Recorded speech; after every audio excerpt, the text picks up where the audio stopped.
Ultimate Halo now has a Discord. Go to the description, join the community, and let's talk some Halo. Brutes are some funny fellas. First appearing in Halo 2, they were these super annoying, super ragey, annoying boneheads, but at the same time Bungie noticed that their best enemies, the elites, were now the good guys, and they were like, oh damn, brutes are not as good, so we have to fix them. Eventually they got their new tech armour for Halo 3, they were a bit smarter and a little bit less annoying. Since then, Halo Reach's version of the species aren't as common to come across, and their implementation is also fairly average.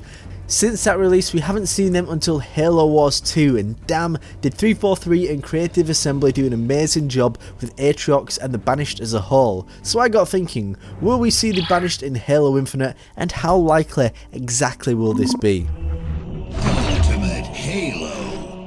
Hey up lads, Fletch here from Ultimate Halo. Thank you so much for tuning in. A like on this video helps more people view our videos, and we're nearly at that 80,000 mark, so a subscription would genuinely mean the world to me. And I'm curious, in the comment section down below, do you want the Banished to return in Halo Infinite, and how likely exactly do you think this will be, and what weapons do you want to see, because there's some seriously cool weapons for the brutes, so let me know in the comments.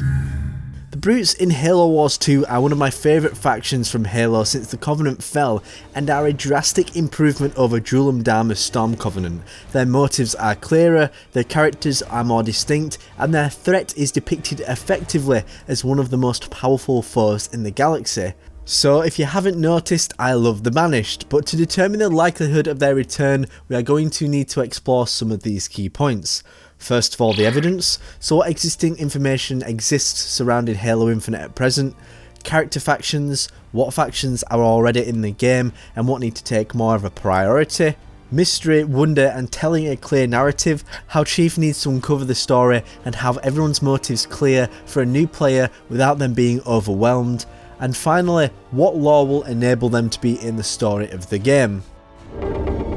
First of all, let's look at the evidence. Thus far we don't have a lot, but there is one strong piece that strongly indicates they might have some form of involvement. In September we are receiving a new Halo book called Halo Shadows of Reach, where Chief and the rest of Blue Team go back to Reach to recover some assets locked into Dr. Halsey's lab, which we visited last with Noble Team back in Halo Reach. At the end of the synopsis for the book, it reads the following: Halo Reach has been invaded by a powerful and ruthless faction who have their own reasons for being there, establishing themselves as a vicious occupying force on the devastated planet. That extract uses very specific wording and adjectives, and with no doubt in my mind is referring to the Banished. What their motives are though is a completely different story. Currently is the only piece of evidence for them being in Halo Infinite, which doesn't even confirm it as such, more just elements that they're an occupying force and still prevalent in the universe. But of course we already know this from the ending of Halo Wars 2 already, it's not like they were ever defeated. With that in mind, I do want to talk about the character factions. I have already revisited Hidden Xperia's video about why the Banished won't be in Halo Infinite, and I think he raises some good points and issues, but I disagree with him in a few areas which I'll cover in a moment. Although I do agree that there is indeed too many factions, and to new players this can be extremely intimidating from a story perspective, because they may not know who all of these people are and what motives they have. In retrospect, even though I felt it was poorly executed, I think killing off Julam Dharma was actually a good idea. Even though I enjoyed him enough to be annoyed at his treatment at first, now we have Atriox in the picture, I know right away that he is a better character, whereas from a lore perspective the Storm Covenant can still exist, but they can now be left behind and explored within the expanded universe instead. With that said, it only really leaves two main factions to deal with, the Created and the Banished. I also think it's safe to say we probably won't be seeing the Flood. It is possible lore-wise certainly, but personally I just don't think it's going to happen. Now a lot of people's concerns is how you make all these different characters accessible, how do you make all of their motives clear, and how do we interact with them when there are more than two factions? Well, in a couple of interviews with the studio head of FPS games at 343, Chris Lee has explained that the story will be going down much more of an exploratory route, much like how Combat Evolved worked. Envision this: in CE, you landed on this ring, you didn't know anything about your enemies, the ring, who built it, even your own motives. You just needed to survive and figure out the whole thing as the story progresses. That's kind of how it sounds like things are going to work in Halo Infinite. This is much more of an organic way of storytelling with much less exposition, and I think with the older Halo games it did a much better job of this. This is immediately evident in Halo Infinite's opening cutscene. It puts you in a pelican with some random guy, all hope is lost, Chief appears, the ring is in pieces, you have no idea why, you get attacked by a guardian and your journey begins to find out what's happened and who exactly you're up against. That way you don't have to throw information at the player and you can gradually let the story unfold to understand all of the characters, their factions, and what they're after.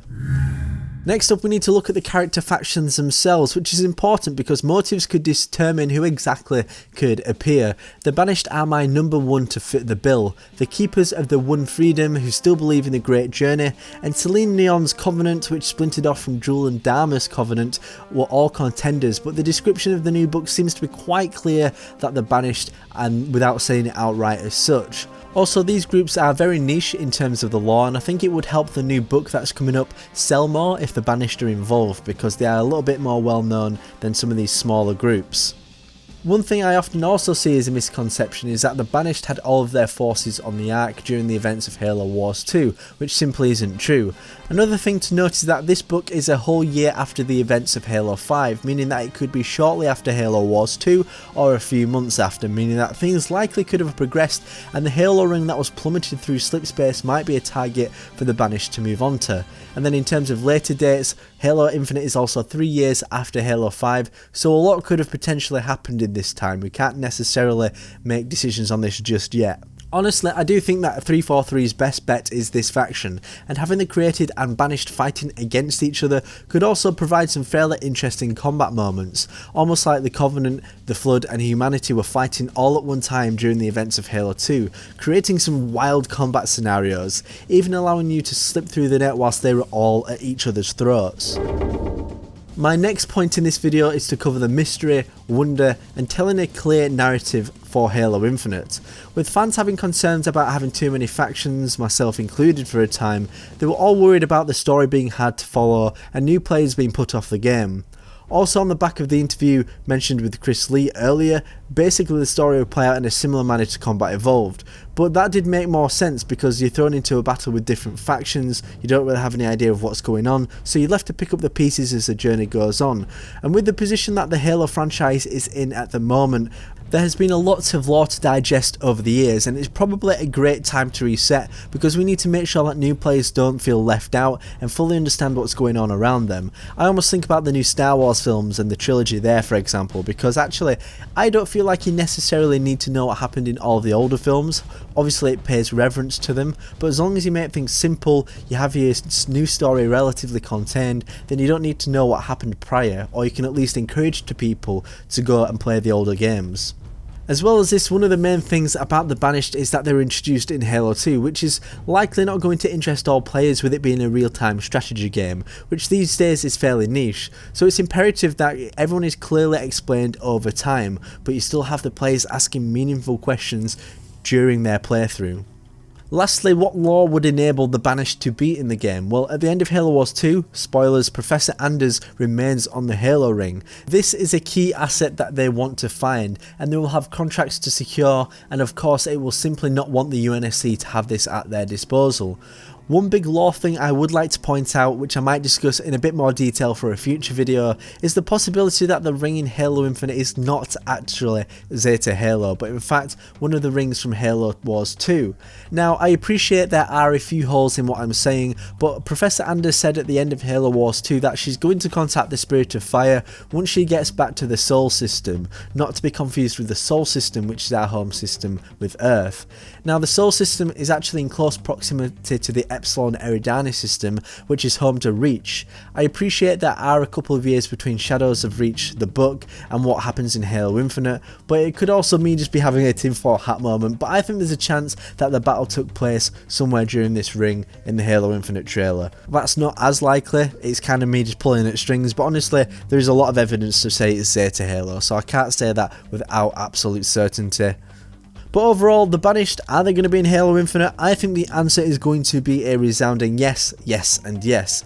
Obviously there's no concrete evidence at this point and all the signs are pointing into the right direction, but I want to know what you think in the comment section down below. Once again, my name is Jack Fletcher, thank you so much for tuning in, and I will see you next time on the one and the only Ultimate Halo. Subscribe now to Ultimate Halo for more unfriggin' believable Halo content.